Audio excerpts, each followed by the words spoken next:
আমরা জাতি হিসাবে কতটা নিকৃষ্ট আজকে একটা ঘটনা বলবো, তাহলে আপনারা বুঝতে পারবেন। সাম্প্রতিক সময়ে এ ধরনের কিছু ভাই আমাকে মেসেজ করছেন যে তারা 15 লাখে কন্টাকে জাপানে আসতেছেন, কেউ 20 লাখে। তো তাদের কোনো ল্যাঙ্গুয়েজ, কোনো যোগ্যতা নাই, জাস্ট পড়াশোনা করছে জেনারেল লাইনে। তো আমি চিন্তা ভাবনা করলাম, জাপানে আমি 3 বছর থেকে থাকি, জাপানের ল্যাঙ্গুয়েজ ছাড়া কোনো কিছু করা সম্ভব না, এই লোকগুলো কিভাবে আসবে?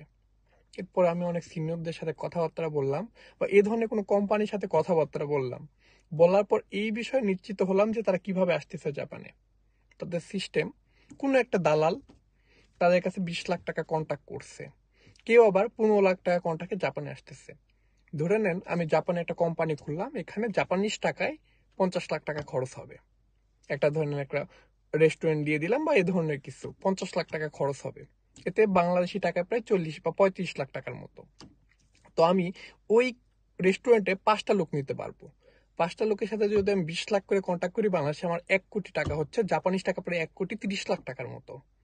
তাহলে আমি করলাম কি, তাদের কাছ থেকে টাকা নিয়ে জাপানে একটা কোম্পানি খুলে ফেললাম 50 লাখ টাকা দিয়ে। আমার কাছে কিন্তু আরো 50-60 লাখ টাকা আছে, সমস্যা নাই। তারপরে ওনাদেরকে নিয়ে আসলাম জাপানে এবং 1 বছর খাটাইলাম। টাকা বেতন দিলাম হচ্ছে 1,10,00,000 থেকে 1,20,00,000, যেখানে জাপানের সর্বনিম্ন বেতন হচ্ছে 1,80,000 থেকে শুরু হয়।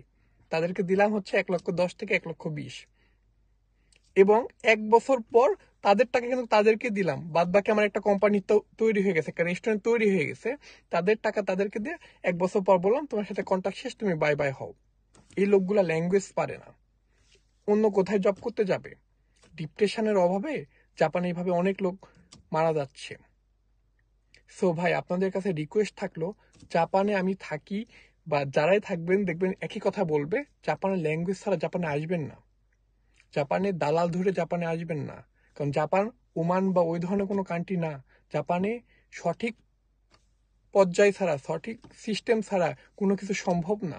এটুকু মাথায় রেখে টাকার পরোয়া করেই জাপানে আসেন না। কারণ জাপানে আপনি সঠিক সিস্টেমে অনলি 2 থেকে 3 লাখ টাকায় ওয়ার্ক ভিসা আসতে পারবেন। স্টুডেন্ট ভিসা আসতে আপনার 10 থেকে 12 লাখ টাকা খরচ হবে। আপনি কেন দালাল ধরে আসবেন? এতে আপনার জীবন এবং আপনার ফ্যামিলির সামনের ক্যারিয়ারটা নষ্ট হবে।